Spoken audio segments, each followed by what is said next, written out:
Good morning student.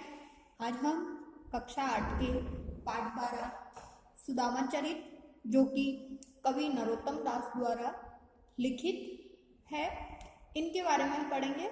Sudama चरित्र जब श्री सुदामा जी की पत्नी जो थी वो बार बार श्री कृष्ण से मिलने के लिए सुदामा को भेज रही थी, आग्रह कर रही थी, उनसे निवेदन कर रही थी कि हमारी ऐसी दशा है, तुम एक बार द्वारिका के राजा श्री कृष्ण से मिलकर आओ।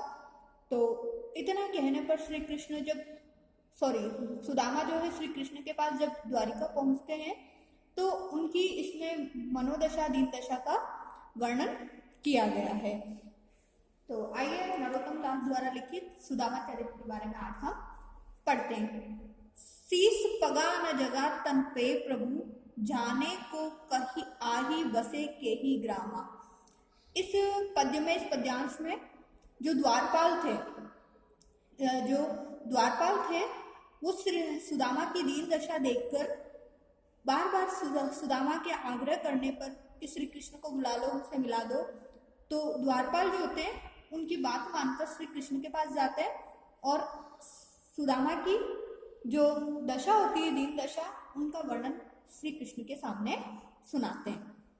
तो कहते हैं कि शीस पगा न जगा तन पे प्रभु, कि ऐसा द्वारपाल श्री कृष्ण कहते हैं कि हमारे दरवाजे पर, द्वार पर एक ऐसा व्यक्ति आया है जो कि जिसके सिर पर ना तो पगड़ी है और ना तन पे जगह मतलब अच्छा सा कोई ढीला ढाला जो कुर्ता पहनते हैं ना ब्राह्मण, उनके लिए कहा गया, ऐसा कोई कुर्ता नहीं है।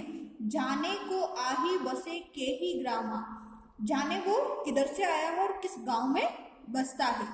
धोती फटी सी लटी दुपट्टा, अरु पाए उपानह को नहीं सामा, और उसकी जो धोती है वो फटी पुरानी है, वो भी अच्छी नहीं है, ना उसके पैरों में जूते हैं, उपानाहा मतलब जूते, और ना ही उसके पैरों में जूते हैं। द्वार खड़ो द्विज दुर्बल एक, रहो चकीसु वसुधा अभी रामा, और द्विज मतलब ब्राह्मण, और हमारे द्वार पर एक दुर्बल सा, कमजोर सा एक ब्राह्मण खड़ा है। उसको देखकर तो मैं मानो एक तरीके से तो क्या हो गया, चकित हो गया कि वो, और मैं भी चकित हो गया, और वो इस वसुधा अभिरामा मतलब बहुत सुंदर, और इस द्वारिका की भूमि को देखकर इतना आश्चर्यचकित हो रहा है, आश्चर्यचकित से इस द्वारिका की भूमि को देख रहा है। पूछत दीन दयाल को धाम, बतावत अपनो नाम सुदामा। और दीन दयाल किसके लिए प्रयुक्त हुआ है? भगवान श्री कृष्ण के लिए, और वो श्री कृष्ण के धाम के बारे में पूछ रहा है, श्री कृष्ण के स्थान के बारे में पूछ रहा है, और अपना नाम सुदामा बता रहा है। तो इस पैराग्राफ में, इस पद्य में द्वारपाल जो है वो सुदामा जी की दीन दशा का वर्णन श्री कृष्ण के सामने करते हैं। आगे देखते हैं। ऐसे बेहाल विवाइन सो, पग कंटक जाल लगे पुनि जोय। और इस पैराग्राफ में जब द्वारपाल ने सुदामा की दीन दशा का जब वर्णन किया तो श्री कृष्ण के मन में जो स्थिति उत्पन्न हुई है उसका वर्णन किया है, और कहते हैं कि ऐसे बेहाल विवाइन सो, विवाइन मतलब जो पैरों की जो फटी एड़िया होती है उनके लिए कहा गया है। तो द्वारपाल कहता है कि ऐसे मतलब फटी हुई उनकी एड़िया है, और मानो ऐसे लगता है जैसे उनके पैरों में कांटे लगे हुए। हाय महादुख पायो सखा, तुम आई इते न किते दिन खोए।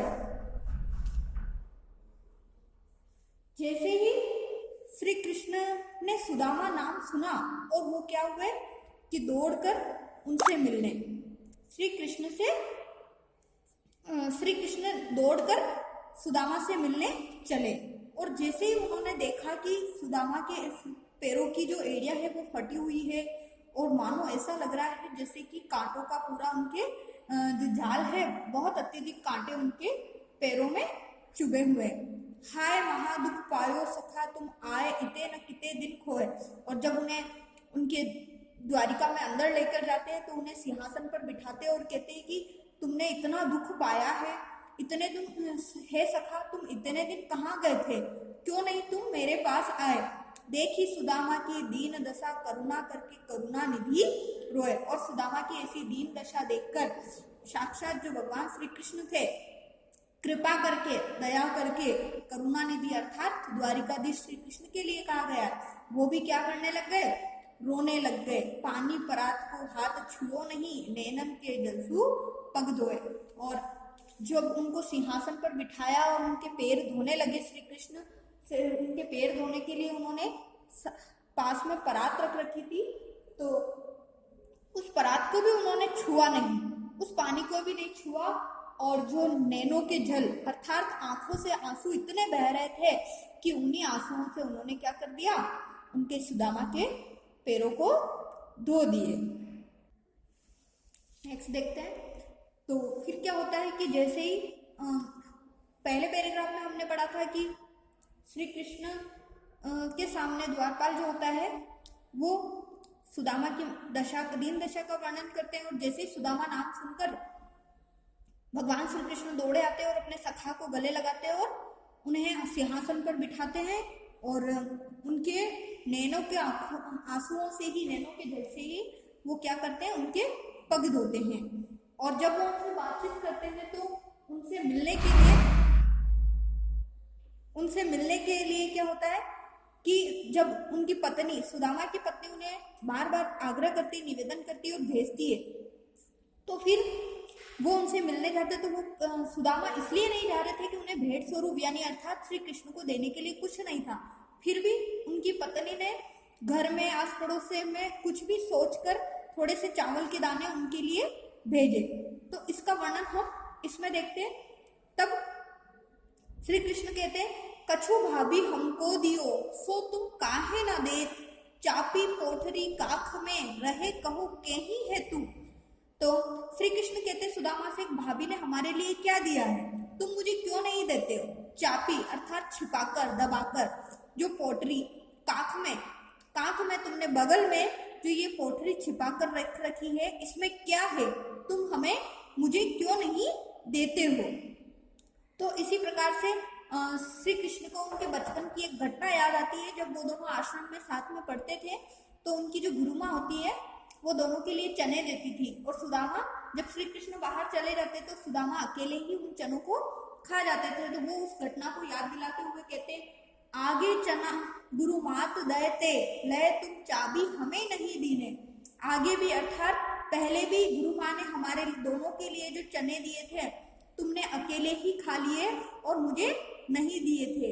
शाम कहो मुस्काए सुदामासु, और शाम मुस्कुराते हुए सुदामा से ये घटना याद दिलाते हुए उन्हें कहते हैं, चोरी की बान में हाउ जू प्रवीणे, और चोरी की जो आदत थी वो तुम्हारी आज भी तुम उतने ही चतुर, प्रवीण मतलब चतुर, कुशल हो चोरी की आदत में, तुमने उस आदत को आज भी क्या नहीं छुड़ाया है। कोठरी कांख में चापी रहे तुम, खोलत नाही सुधा रस बीने, और इस पोटरी को तुमने अभी भी छिपाकर रख रखा है, दबाकर रख रखा है, क्यों नहीं खोलते हो। सुधा रस मतलब प्रेम रूपी अमृत के लिए कहा है कि प्रेम से तुमने आज भी इसको छिपाकर रख रखा है, क्यों नहीं खोलते हो तुम मेरे सामने। पाछली बानी अजो न तजो तुम, तैसे ही भाभी के तंदुल किन्हे, और जो तुम्हारी पिछली आदतें थी चोरी करने की, छिपाने की, आज भी वो सारी आदतें वैसी की वैसी है। इसीलिए जो भाभी के द्वारा भेजे गए चावल है वो तुम अकेले ही अपने पास रखने चाहते हो, तुम मुझे क्यों नहीं देते हो। तो सुदामा चरित के आज हमने 3 पैराग्राफ पढ़े, इनको आप ध्यान पूर्वक पढ़िए और आपका जो होमवर्क है इन तीनों पैराग्राफ की आपको व्याख्या जो है होमवर्क में करनी है। नेक्स्ट क्लास में हम नेक्स्ट पैराग्राफ के बारे में पढ़ेंगे। Thank you.